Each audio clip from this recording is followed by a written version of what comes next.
सबसे प्यारी है, माँ तू जग में न्यारी है। माँ तू सबसे प्यारी है, माँ तू जग में न्यारी है।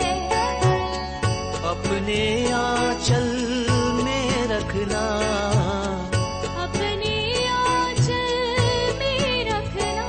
हमें वरदानों से भरना।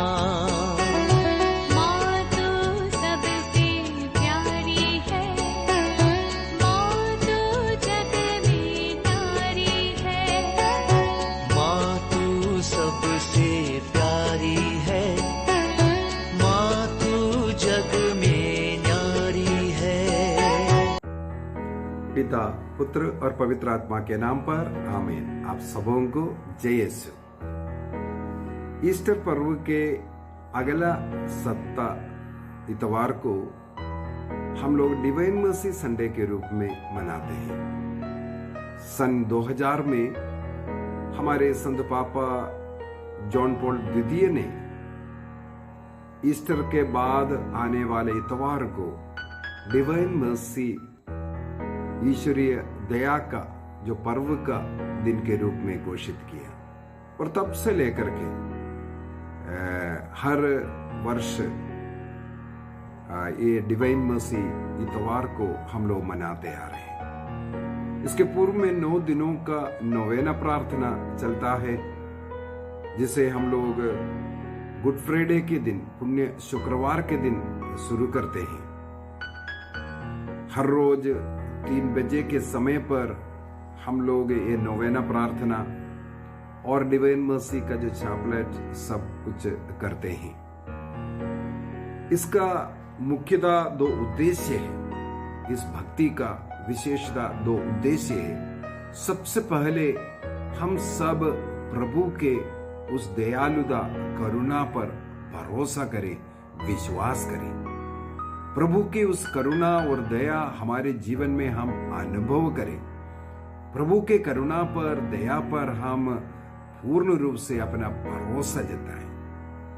दूसरा उद्देश्य यह है कि हम प्रभु के उस प्रेम को, करुणा को अनुभव करने के बाद हम उस दया, करुणा हमारे चारों तरफ जो लोग रहते हैं उनमें वो बांटना। हम उस करुणा को, उस दया को लेकर लोगों के बीच में जाना, वो प्यार लोगों को प्रदान करना, अर्थात मसीह की उस दया, करुणा, प्रेम का अनुभव करते हुए हम अन्य लोगों के बीच में उतरकर वो मसीह का प्रेम बांटना। जिनको करुणा की जरूरत है उन्हें करुणा देना। 3 प्रकार से ये करुणा बांटने के लिए प्रभु यीशु मसीह ने जो डिवाइन मर्सी का सेक्रेटरी जिसे कहते हैं, अर्थात संत फॉस्टीना कोवाल्स्का, 1934 से लेकर के 38 तक 4-5 वर्ष प्रभु यीशु मसीह अनेकों बार इस सिस्टर को दर्शन दिया। अनेकों बातें प्रभु यीशु मसीह ने इस सिस्टर के द्वारा संसार को दिया। महत्वपूर्ण बातें हैं, सिस्टर जी स्वयं प्रभु के करुणा का एक कॉन्ग्रीगेशन में सेवा करती थी और प्रभु का वो प्रेम, करुणा लोगों के बीच में बांटने वाली थी।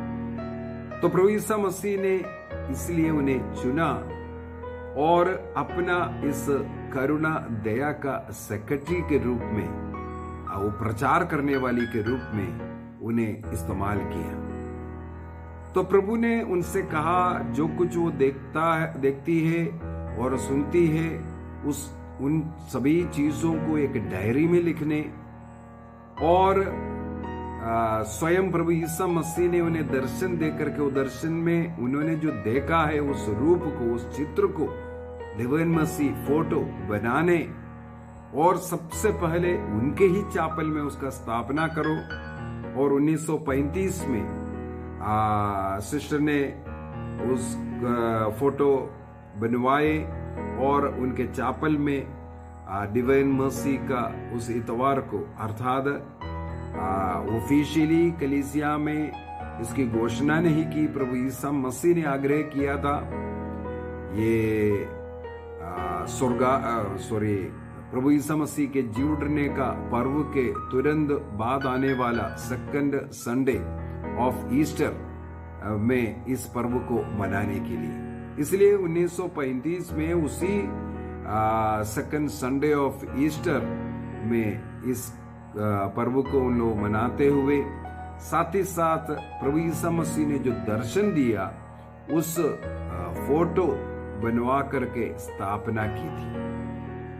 तो तब से लेकर के कई जगह पर इसका भक्ति करते आ रहे थे और जरूर कलीसिया में करीब 20 वर्षों तक इसके लिए मना भी हो गया। मेरे विचार में 1957 से 20 वर्षों तक इसको मना रखा था। उसके पीछे का कारण था उस फोटो में जो रक्त और जल का बहाव वो इस प्रकार दिख रहा था उस देश का फ्लैग के समान, इसलिए उसको मना हो गया। उस भक्ति को आगे बढ़ाने के लिए कलीसिया आगे नहीं आई। लेकिन जब संत पापा जॉन पॉल द्वितीय बिशप थे, उनको ये सब मालूम था, वो जो संत पापा बनने वाले थे उसमें इंटरेस्ट लिया और संत पापा बनने के बाद इस भक्ति को आगे बढ़ाए और सन 2000 में सिस्टर फोस्टीना को संत घोषित भी किया, साथ ही साथ इस पर्व को मनाने का आग्रह भी किया, क्योंकि इसके द्वारा प्रभु के प्रेम का करुणा का अनुभव करना और उसको बांटना, ये उद्देश्य है। तो इस फोटो में भी हम लोग देख सकते हैं पुनर्जीवित प्रभु अपने कब्र से बाहर निकल करके आने वाला एक तस्वीर है, जो ब्लैक शैडो में हम लोग देख सकते हैं। एक कब्र का गुफा का फोटो टाइप में है, वहां से बाहर निकलने वाले, जी उठ करके बाहर निकलने वाला प्रभु हम लोग देखते हैं। और अपने दाहिने हाथ से प्रभु सबों को आशीर्वाद देते हुए आ रहा है और उस हाथ में, प्रभु के हाथ में जो कीले टोका उसका निशान दिखते हैं। और दूसरी हाथ प्रभु अपने सीने के ओर रखा है और एक प्रार्थना का अनुभव उसके द्वारा हमें मिलते हैं। और इस चित्र का एक और महत्वपूर्ण बात यह है, इस चित्र जिस दिशा में भी हम खड़े होकर के देखें, हमें ऐसा लगेगा प्रभु यीशु मसीह हमारी ओर देख रहा है और वो श्वेत वस्त्र पहने हुए पुनरुत्थित प्रभु का उस महिमा में रूप को प्रकट करते हैं। हम लोग यूहन्ना के सुसमाचार के अंदर अध्याय 19 वाक्य 34 में प्रभु यीशु मसीह के क्रूसारोपण के समय पर उनका मृत्यु हुआ। इसके बाद एक सिपाही लिंगुनुस नाम का सिपाही ने भाला लेकर प्रभु यीशु मसीह के बगल में छेदा था। वो जब भाला उनके बगल में झोंका, उसी समय पर वहां से रक्त और जल निकले थे। तो प्रभु यीशु मसीह ने जब सिस्टर फोस्टीना को दर्शन दिया, उनके उसी बगल से दो किरणें निकल रहे थे, दो रेशमियां निकल रहे थे और रक्त के कलर में और भूरी जल के कलर में निकल रहे थे। अर्थात रक्त और जल वो प्रभु यीशु मसीह के उस प्रेम का, करुणा के चिन्ह के रूप में दो नदियां बहते आ रहे हैं। वो प्रेम, वो करुणा कलवारी पर, उस क्रूस पर समाप्त नहीं हुआ, बल्कि वो आज भी हमारे लिए बह रहा है। और प्रभु ने सिस्टर फोस्टीना से कहा, इस फोटो के नीचे Jesus I trust in you, मैं आप पर भरोसा रखता हूं, ये लिखने के लिए, ताकि कोई वो फोटो की ओर देखे, एक बार उसको पढ़ता है, मन ही मन प्रभु ईसा मसीह में अपना विश्वास, अपने भरोसा को वो प्रकट करता है। उसके द्वारा हम लोगों को कृपा अनुग्रह मिलता है। और मसीह चाहता है हम प्रभु के, ईश्वर की उस करुणा पर भरोसा करें। हम लोग निर्गमन ग्रंथ अध्याय 34 के अंदर पढ़ते हैं, जब ईश्वर ने नबी मूसा को दर्शन दिया, तब ईश्वर ने अपनी करुणा और दया को प्रकट करते हुए अपने को इसी प्रकार इंट्रोड्यूस किया था। निर्गमन ग्रंथ उसके अध्याय 34 वाक्य 6 के अंदर हम लोग पढ़ते हैं, निर्गमन ग्रंथ एक्सोडस चैप्टर 34 वर्स 6, प्रभु ने उसके सामने से निकल करके कहा, प्रभु एक करुणामय तथा कृपालु ईश्वर है।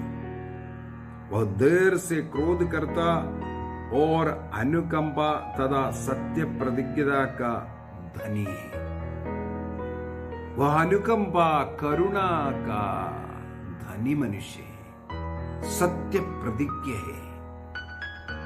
ये प्रभु ने स्वयं नबी मूसा से कहा था। और हम लोग योना नबी के ग्रंथ के अंदर, नबी योना उन्हें जब निनवे शहर में भेज रहा था, वहां निनवे के लोग पाप करते हुए पाप में अपने को बर्बाद कर रहा है। प्रभु ने कहा उनका पाप और मैं सहन नहीं कर सकता, इसलिए जाकर के उन्हें ढांढो। और प्रभु के उस वचन को 40 दिन उनके सामने दिया था। 40 दिनों के बाद निनवे का विनाश करने का वो घोषणा करने के लिए, वो सुनाने के लिए नबी योना को चुना। योना से कहा जाओ निनवे जाकर के इसको घोषणा करो, लेकिन निनवे नहीं किया, वो उल्टा तार्शिश की ओर भाग गया।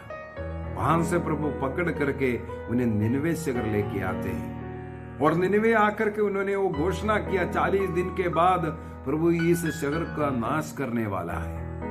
ये सुनकर के लोगों ने अपना मन परिवर्तन किया, प्रभु के करुणा पर, दया पर वो विश्वास करते हुए, उपवास और प्रार्थना करते हुए अपने पापों को छोड़ा, पापों के लिए प्रायश्चित किया, पश्चाताप किया। ये देख करके प्रभु का दया, अनुकंपा, करुणा बहने लगी। हम लोग योना का ग्रंथ अध्याय 3 वाक्य 10 में पढ़ते हैं, ईश्वर ने देखा कि निनवे के लोग क्या कर रहे हैं और किस प्रकार उन्होंने कुमार्ग छोड़ दिया, तो वह द्रवित हो गई। यही तो करना है। ईश्वर द्रवित हो गया। जिस देश को 40 दिन के बाद समाप्त करने के बारे में, मिटाने के विषय में प्रभु ने घोषणा किया, लेकिन उन्होंने जब अपने पापों को छोड़ा, कुमार्गों को छोड़ा और उसके लिए पश्चाताप किया, प्रायश्चित किया, उपवास किया, बच्चों से लेकर के बूढ़ों तक, पशु पक्षी, किसी ने भी 40 दिनों तक खाना नहीं खाया, भोजन नहीं खाया, पानी नहीं पी, तब प्रभु द्रवित हो गया। और उसने जिस विपत्ति की धमकी दी थी उसे उन पर नहीं आने दिया। यही एक नाम है ईश्वर। प्रभु चाहता है हम प्रभु के प्रेम में रहें, सत्य, ईमानदारी, पवित्रता का जीवन जिए, प्रभु से जुड़ करके एक पवित्रता का जीवन जिए। पवित्रता और अन्य बुराइयां हमारे से दूर करें, प्रभु बस यही चाहते हैं।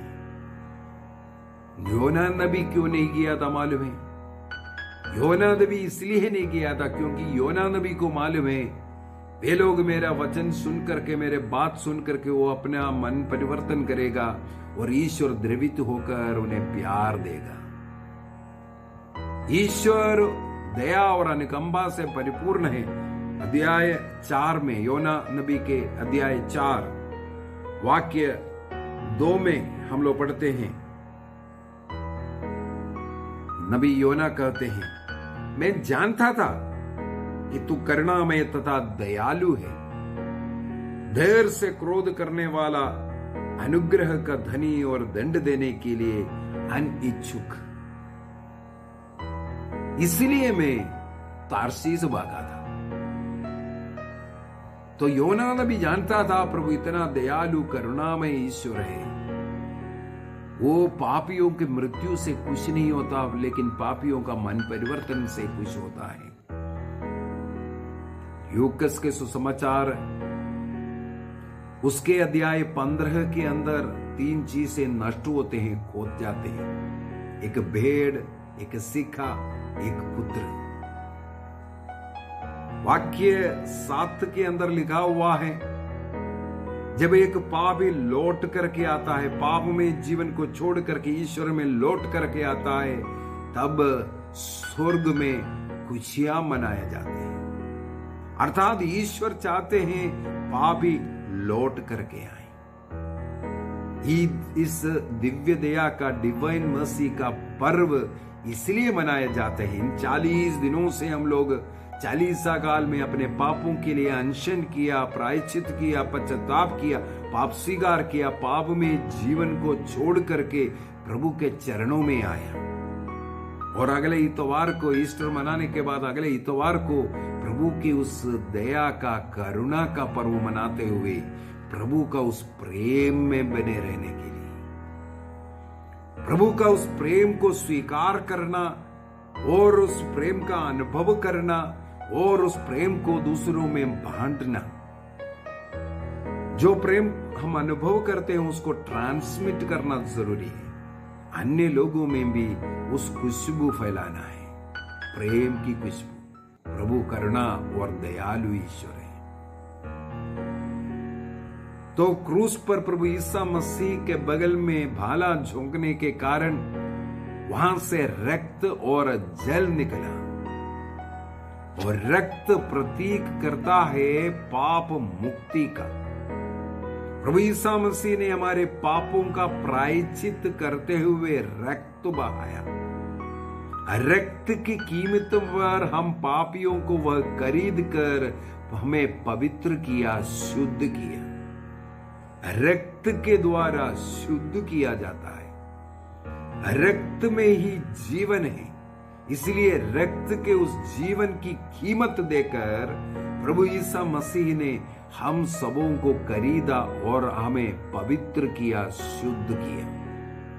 साथ ही साथ रक्त प्रभु ईसा मसीह का उस कलवारी बलि का चिन्ह भी है, अर्थात पावनतम यूकरिस्तीय संस्कार का चिन्ह भी है।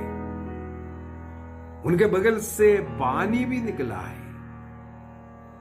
पानी हमें जीवन प्रदान करता है, हमें नवजीवन प्रदान करता है। पानी पवित्र आत्मा का चिन्ह भी है। वो पानी बपतिस्मा संस्कार का चिन्ह भी है। बपतिस्मा के द्वारा एक व्यक्ति जिस प्रकार ईसा मसीह के द्वारा पाप मुक्ति प्राप्त कर एक नया जीवन में प्रवेश करता है, इसको भी दर्शाता है। तो प्रभु के उस बगल से निकलने वाली 2 किरणें, लाल और सफेद वाला, हमारा पाप मुक्ति और हमें एक नवा जीवन देने का चिन्ह के रूप में है। वो हमें बताता है प्रभु ईसा मसीह ने रक्त बहाकर हमें शुद्ध किया है, हमें नव जीवन दिया है। उस दया, उस करुणा का हमें अनुभव करना है। 3 प्रकार से इस करुणा और दया को हम अन्य लोगों में बांटना जरूरी है। सबसे पहले प्रभु ईसा मसीह ने संत फौस्टीना से कहा, अपने प्रवृत्तियों के द्वारा, अपने कर्मों के द्वारा इस दया का कार्य करना चाहिए। अपने कर्म अन्य लोगों के बीच में दया का, करुणा का होना है। इसलिए कर्म के बगैर हम इस पर्व को मनाना उचित नहीं है। कर्म होना जरूरी है। तो हमें अन्य लोगों के बीच में, जरूरतमंदों के बीच में दया करुणा का कर्म करने वाला व्यक्ति बनना है। दूसरा, हमारी बोली में बातचीत के द्वारा लोगों को वो करुणा दया प्रदान करना है। जिनको हमारे एक अच्छे मुस्कुराहट की जरूरत है, एक अच्छा बातचीत, एक मीठी बोली की जरूरत है, इस प्रकार का जो नया रास्ता चुनने के लिए उनको कुछ हो सकता है, कुछ शब्द की जरूरत है, हो सकता है हमारी प्रार्थना की जरूरत है। तीसरा वही है, प्रार्थना के द्वारा तो हमें देना है। 3 लेवल में करुणा बांटना है, प्रवृत्तियों के द्वारा, बातचीत के द्वारा और प्रार्थना के द्वारा इस करुणा को हमें बांटना है। ये संत फोस्टिना से कहा। वो संत फोस्टिना है सब कुछ अपने डायरी में लिखते गए, दिन, डेट और समय सब लिख करके उन्होंने डायरी में लिखते रहे। इसके बाद उस डायरी से एक किताब बना है, उस किताब का नाम है Divine Mercy in My Soul. इस किताब में हाल ही में उसको खूब पढ़ाई किया। बहुत सुंदर किताब है, बहुत कुछ सीखने के लिए मिलता है। डिवाइन मर्सी का संत फोस्टिना के डायरी वाला किताब। और ईसा मसीह ने स्वयं पहाड़ी संदेश में मत्ती के सुसमाचार अध्याय 5 वाक्य 7 में हम लोग पढ़ सकते हैं। प्रभु ने यही तो सिखाया। पहाड़ी संदेश के समय पर प्रभु लोगों को उपदेश देते हुए कहा, धन्य जो दयालु है, दूसरों पर दया करुणा दिखाने वाले लोग धन्य हैं, क्योंकि ईश्वर की दया, ईश्वर की करुणा उन पर आएगी। ईश्वर की दया और करुणा का अनुभव हमें मिलने के लिए हमें भी दयालु और करुणा अन्य लोगों में बांटने वाला बनना है। यीशु मसीह ने एक बहुत सुंदर दृष्टांत भला समारिय के रूप में हमें बता करके दिया। लूकस के सुसमाचार अध्याय 10, लूक चैप्टर 10 वर्स 29 ऑनवर्ड्स हम लोग ये पढ़ सकते हैं। भले समारिया का दृष्टांत। आखिरी में प्रभु यीशु मसीह ने यही बोला है, तुम भी जाकर के वही करो।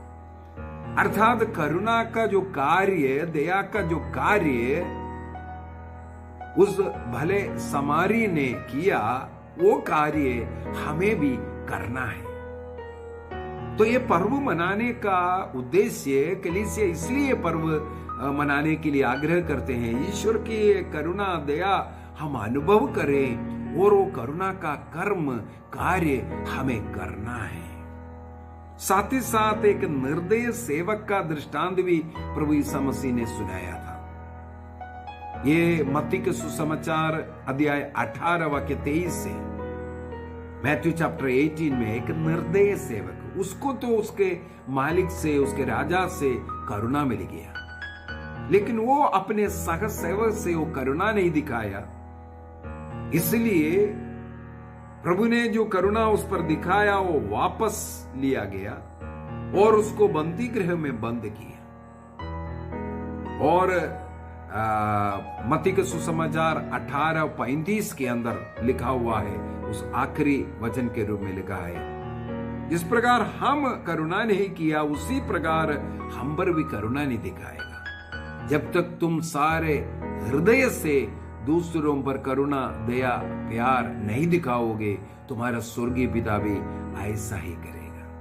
यदि हम हृदय से, दिल से दूसरों पर करुणा दिखाएंगे, दया दिखाएंगे, प्रेम प्रकट करेंगे, हमारा स्वर्गीय पिता भी हमारे साथ ऐसे ही करेगा। अर्थात प्रभु ने अनेकों दृष्टांतों, घटनाओं के द्वारा प्रभु ने हमें करुणा और दयालु बनने के लिए सिखाया। बार बार ईसा मसीह के बारे में बाइबल के अंदर सुसमाचार प्रचारकों ने ये लिखा है, प्रभु बहुत दयालु थे। भूखों को देखकर उन्हें दया आए, बीमारों को देखकर उन पर दया आए। वो दया में भर करके सेवा कार्य किया, रोटियों का चमत्कार दिखाया, रोगियों की चंगाई किया, मृतकों को जिलाया, ये सब उनकी वो हृदय से निकलने वाली वो दया करुणा के कारण। जब मार्था और मरियम अपने भाई के प्रति रोए, ईसा मसीह भी रोए। इसके बाद लाजर को जीवन दान दिया। नाइन के विधवा का इकलौते पुत्र जब मर गया, उनके वो रोना देख करके प्रभु दया से अनुकंपा से भर गया। इसके बाद उस पुत्र को जीवन दान दिया। तो जिस प्रकार प्रभु दयालु है, हमें भी दयालु बनना है। लूकस के सुसमाचार अध्याय 6 आखिरी वाला 35वां वाला वाक्य में हम लोग यही पढ़ते हैं, हमें भी इस प्रकार प्रभु के समान दयालु बनना है, तब हम ईश्वर का पुत्र कहलाएंगे। हमें निर्णय करना है, प्रभु ईसा मसीह ने जो रक्त और जल बहा करके अपनी करुणा और दया से मानव जाति को भरा है, तो मानव जाति के बीच में, लोगों के बीच में उस करुणा का, दया का संदेश कर्म के द्वारा, बातों के द्वारा और प्रार्थना के द्वारा हमें फैलाना है। ईसा मसीह हम लोगों को इसलिए अन्य लोगों के बीच में चुनकर के भेजते हैं, अपनी उस करुणा का संदेशवाहक बने। जिस प्रकार संत फोस्टिना को उन्हें चुना और नियुक्त किया इस कार्य के लिए, आज इस डिवाइन मर्सी के द्वारा अनेकों लोगों को प्रभु के उस करुणा दया का अनुभव मिलता है। और आज के इस पर्व मनाने के लिए प्रभु ने स्वयं आग्रह किया। प्रभु ने कहा, इस डिवाइन मर्सी संडे के दिन जो लोग अपने पापों के प्रति पश्चाताप करते हुए और पाप को त्याग कर प्रभु के उस दया करुणा अनुकंपा वाले उस प्रभु में भरोसा जताएंगे, उनका पाप मिट करके उनके हृदय में प्रभु का वो प्रेम उस अनुकंपा से भर देगा। और इसलिए कलीसिया ने, संत पापा ने सन 2000 में डिवाइन मर्सी का पर्व मनाते हुए घोषणा की, जो लोग इस डिवाइन मर्सी के दिन में पाप स्वीकार करेंगे और यूकरिस्तीय संस्कार प्रभु ईसा मसीह को रोटी और दाखरस के रूप में ग्रहण करेंगे, उन्हें पूर्ण दंडमोचन मिलेगा। पूर्ण दंडमोचन के लिए हमें मालूम है पाप स्वीकार करना जरूरी है। इसके बाद परम प्रसाद को, यूकरिस्तीय प्रभु ईसा मसीह को शरीर और रक्त, रोटी और दाखरस के रूप में ग्रहण करना जरूरी है। और कलीसिया द्वारा दी हुई जो प्रार्थना, विशेषकर संत पापा के मतलबों के लिए एक हे पिता हमारे और एक प्रणाम मरिया और पवित्र तत्व की स्तुति विनती पिता पुत्र पवित्र आत्मा के नाम पर, वो वाला प्रार्थना करेंगे तो हम पूर्ण दंडमोचन आज के दिन कमा सकते हैं। तो कलीसिया ने घोषणा की है, इस डिवाइन मर्सी संडे के दिन हमें पाप स्वीकार करना है, परम प्रसाद को ग्रहण करना है और कलीसिया के मतलब के लिए, संत पापा के मतलब के लिए प्रार्थना करना है। इस प्रकार हम पूर्ण दंडमोचन कमा सकते हैं। तो एक बहुत अच्छा अवसर है, हम पूर्ण दंडमोचन कमाते हुए अपने परिवार में, अपने जीवन में प्रभु का उस प्रेम, उस करुणा का अनुभव पाए। साथ ही साथ प्रभु ईसा मसीह ने 3 बजे के समय के विषय में बोला।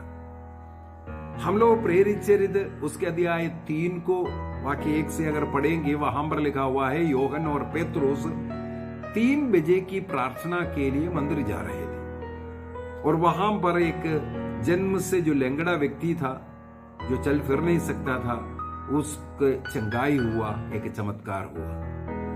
3 बजे की प्रार्थना के विषय में बाइबल में इस प्रकार कई जगह पर लिखा हुआ है।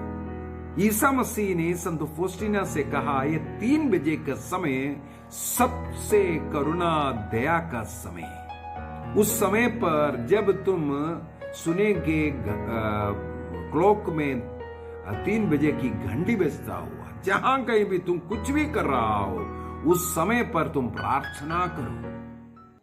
वो 3 बजे के समय प्रभु के दया का, करुणा का समय है। उस समय पर संसार भर के पापियों को मेरे पास लेके आओ। अर्थात 3 बजे का वो समय पापियों का मन परिवर्तन के लिए प्रार्थना करने का समय, हमारे पापों अपराधों के लिए पश्चाताप करने का समय, प्रभु का दया, करुणा, अनुकंपा का अनुभव करने का समय, वो बोलने का समय, प्रभु मैं आप पर भरोसा करता हूं। और इसलिए 3 बजे की एक प्रार्थना होती है और 3 बजे के नोवेना प्रार्थना होते हैं और उसका करुणा का रोसरी माला भी होता है। अनेकों लोग मैं जानता हूं हर रोज ये 3 बजे की प्रार्थना करते और उसके द्वारा अनगिनत वरदानों को प्राप्त किया है। मुझे याद है हम लोग हमारे जबलपुर के जो प्रार्थना सेंटर आराधना सदन में इसी प्रकार हमारे ही प्रार्थना ग्रुप की एक बेटी जिनकी आंखों में सिस्ट हो गया था, कैंसर का, बॉम्बे में उन्हें लेकर के गया ऑपरेशन के लिए और हम लोग टीम मेंबर्स उस आराधना सदन में 3 बजे की प्रार्थना में रो रो करके उस बेटी के आंखों के उस सिस्ट से चंगाई के लिए प्रार्थना कर रहे थे। एक बहुत बड़ा चमत्कार है। वहां पर पहुंचने के बाद उनकी आंखों के वहां पर पूरा जांच किया, सिस्ट को देखा और ऑपरेशन जिस दिन होना था उस दिन हम लोग प्रार्थना कर रहे थे। फिर से उनकी आंखों का जब जांच किया गया ऑपरेशन के पूर्व में, देखा वो सिस्ट कम होता जा रहा है। इसलिए डॉक्टर ने मना किया अभी ऑपरेशन नहीं करेंगे और कुछ ही दिनों में उनकी आंखों से उस सिस्ट पूर्ण रूप से समाप्त हुआ, पूर्ण रूप से वो बीमारी से चंगाई प्राप्त की। और एक घटना मुझे याद आ रहा है, 3 बजे की प्रार्थना में उस प्रार्थना सेंटर के पास में रहने वाला एक व्यक्ति, उनका एक बेटा है, 4 साल हो गया था, वो बिल्कुल उठता नहीं, चलता नहीं था। हर रोज ये 3 बजे की प्रार्थना के समय पर परम प्रसाद के सामने, प्रभु ईसा मसीह के सामने उस बच्चे को ला करके लेटाते थे और उस समुदाय के साथ 3 बजे की प्रार्थना में वो परिवार शामिल होते थे। एक दिन प्रार्थना समाप्त होने के समय पर देखा वो बच्चा, सब लोग आंखें बंद कर करके प्रार्थना कर रहे थे। प्रार्थना जब समाप्त हुआ, देखा वो बच्चे को जहां लेटा है वो वहां नहीं, बल्कि वो उस प्रार्थना घर के अंदर खेल रहा है, चल रहा है, दौड़ रहा है। हमने अपनी आंखों से देखा उस बच्चे को दौड़ता हुआ, चलता हुआ। प्रभु ने 3 बजे के समय पर उस बच्चे को खड़ा किया। इस प्रकार अनेकों चमत्कार इस प्रार्थना के द्वारा, इस फोटो के द्वारा हमने देखा है, सुना है, गवाही। आइए हम प्रभु के उस दया पर, करुणा पर अपना भरोसा करें। बार बार हम बोले, प्रभु आपके करुणा पर, दया पर हम भरोसा करते हैं। I trust in you Jesus.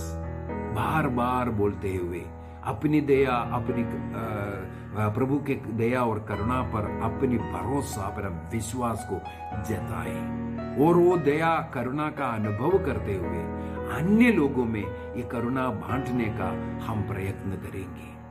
पिता, पुत्र और पवित्र आत्मा के नाम पर आमीन। आप सबों को जय यीशु।